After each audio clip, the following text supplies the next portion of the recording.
the Pubco Studios in Oklahoma City. You're watching The Press Row. I'm Jenny Carlson here with Barry Trammell. It's time for the inbox. We take your email questions. We answer them right here on video. Barry, let's get right to it. Josh sends us this question. You're the Big 12. Notre Dame, BYU, or Florida State, Miami, or Clemson. What do you think? Are either of these possible pairings an option in the Big 12? Well, I don't know if they're. I don't think there's much likelihood of a Notre Dame Brigham Young coalition coming in. But if there is, that's the one you jump on. Yeah. Notre Dame and anybody. Notre Dame and North Texas. Notre Dame and Sam Houston. Doesn't matter. Bob Stoops' favorite, the Popcorn States. East Popcorn State and Notre Dame. You sign up. Notre Dame carries that much cachet. Clemson, Florida State, a couple of ACC heavyweights, that'd be great. Notre Dame would be greater. Yeah, definitely you go with the Notre Dame if that's an option. And I would think if Notre Dame ever comes into play, which I'm not suggesting there's a great, push out there that says Notre Dame is ready to join the Big 12.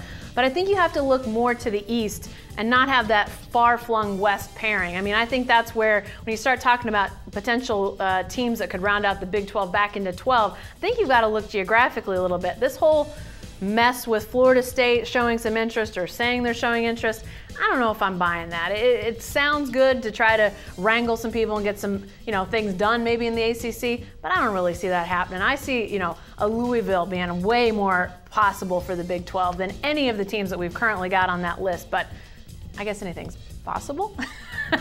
It is conference realignment. Back to the inbox. This one from Jimmy. Jimmy says, any official word yet on whether the Florida A&M band will be making the trip to Norman this football season? A great question there, Barry. Yes, there is further word. The answer is no. The Florida A&M band will not be making a trip anywhere, including the Florida A&M Stadium. Yeah, unfortunate. The band has been given a year-long suspension after the hazing incident led to the tragic death of a musician.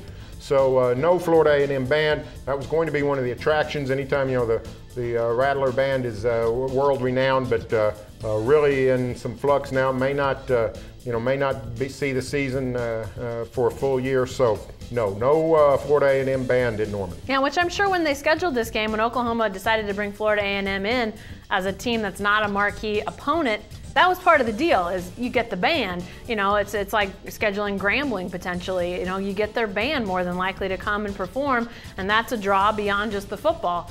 No Florida A&M band, and it's as it should be, Barry. The hazing incident, terrible situation there. They need to get their house in order before they start traveling again. All right, back to the inbox. This one from John.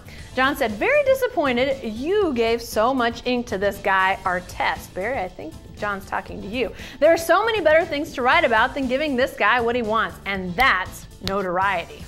Well, he's obviously correct. There are better things to write about, like Russell Westbrook and his wardrobe, and James Harden and his beard, and Kendrick Perkins and his health, and what else? The Laker defense, and can they stop the Thunder, and Nazir Mohammed maybe having to play for Perkins, and Kobe Bryant saying we can't match their energy, and saying I learned long ago not to take charges. All those things would have been great to write about, and guess what? We did. We also wrote about Meta World Chaos. The guy was on the Conan O'Brien show last week, and now he's sitting holding court in Oklahoma City. Let me tell you, John, here's some good advice. Keep your friends close and your enemies closer. You want to know what's going on with Meta World Chaos. Well, and here's the thing. So do the readers. That's obvious. Go to our website. If it's Wednesday, heck, if it's Thursday and you're watching this video, go check out the most viewed stories on newsok.com.